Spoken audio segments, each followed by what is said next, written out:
Mr. David Timothe, how you doing today, brother? I am so excited to be able to read your paper and to get a glimpse into your life and into your thoughts. And I'm also excited that it looks like both of us will be nearing conclusion of our time in seminary and our work together. So I wanted you to know that I really appreciated your thoughts and your comments, and also appreciated the passion for which you wrote your paper. I am a huge fan of history, so being able to study somebody like Miss Wollstonecraft was a big plus to me. I knew a little bit about Catherine Beecher, whom you mentioned also in your paper. I knew a little bit about her, but I have to admit, I did not know much about the life of Miss Mary Wollstonecraft. And so I appreciate you giving me somewhat of a history lesson on her life and her influence and her impact on women's right throughout history. You did an excellent job of tracing her movement and tracing the movement she started throughout the growth of the United States. Sections 1 through 3 I thought were a very adequate discussion of how the movement she began was traced throughout the state's history, was traced throughout the women's rights movement, and the impact that she had on it was certainly very profound. And as I mentioned earlier, through reading the entirety of your paper and watching your video, I can tell that this is a topic you are certainly very passionate about, that is certainly very important to you, about the freedom that is rightly afforded to women. And I appreciate your passion and the way that comes through in your speech and in your writing. That becomes very clear in sections 4 through 6. Those sections really point towards your passion and how God has used women throughout history, your passion and how God has used women in Scripture, and how passionate you are in your belief that God continues and still certainly does use women on a daily basis. I know maybe one of the greatest influences in all of my life was the influence my grandmother had on me.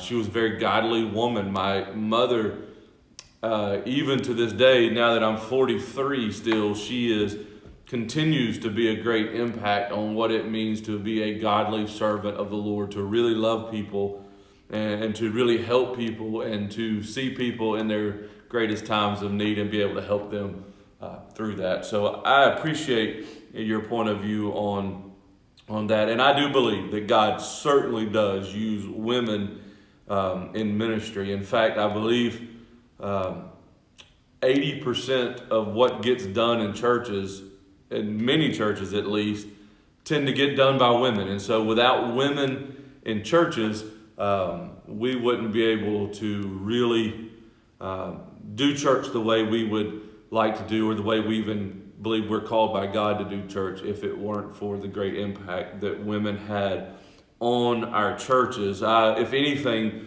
would have loved to have seen in your conclusion, maybe you write about a modern example of a godly woman and how she is used in church now, and how maybe she's even affected the life of the community in which she lives. So maybe that was a little something there. Just a couple of negatives. On page 10, you say that God calls women, and I quote, God calls women to every area of service.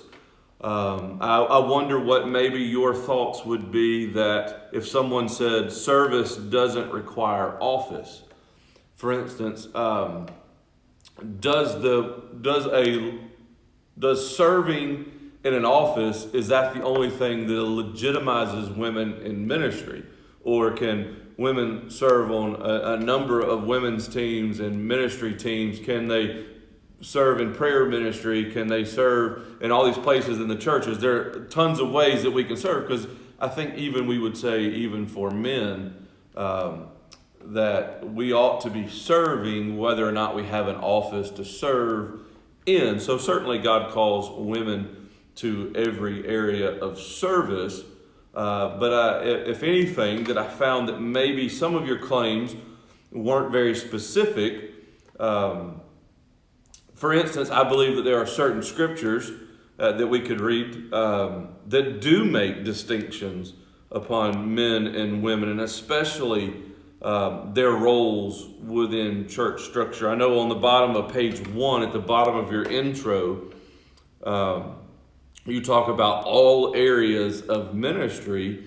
Yet, 1 Timothy chapter 2, verses 11 and 12 do give an opposing view of the claim you make that women are suitable for every role within the church, maybe even very obvious. So I would have been, I think, very keenly interested in how you interpret passages like 1 Timothy 2, verse 11 and 12. I would have possibly liked to even have seen some opposing views that you argue for and against in your paper as well, instead of just taking the one view that you did take in the paper, and that they should serve in all areas of ministry, and even, I would assume, all offices of ministry. So would have loved to have seen possibly some opposing views in there, and also how would you deal with certain passages of Scripture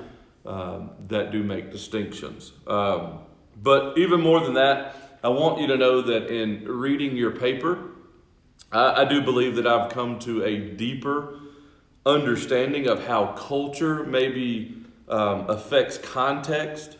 And then with different contexts, you maybe have differing opinions or different opinions of interpretation.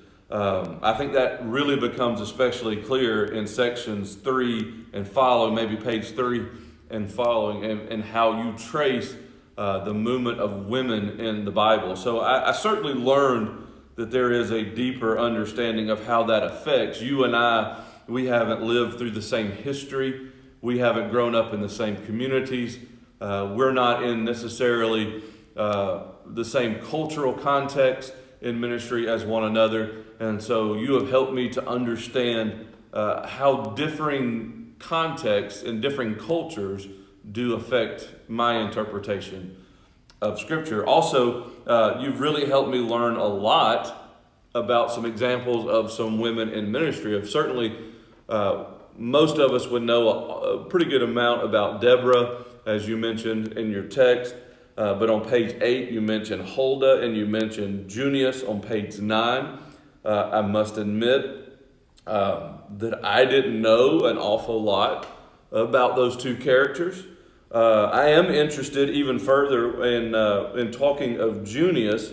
You make the claim that maybe some denominations and some churches have even changed the gender roles assigned with the name of Junius to Junia, and maybe even make the claim that there is somewhat of a cover-up in challenging that we have made it, or certain churches and denominations, certain biblical scholars have made it into something very male in gender, when you make the case that it is actually female in gender by stating your claims there. So I wonder, maybe is this an SBC issue?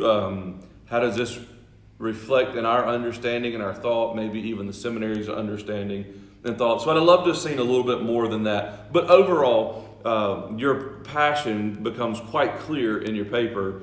And I would dare to say that you probably have had some great female impact in your life. And I'm sure that they have made a great impact in your life. So I was one who could say for sure I learned quite a bit reading your paper.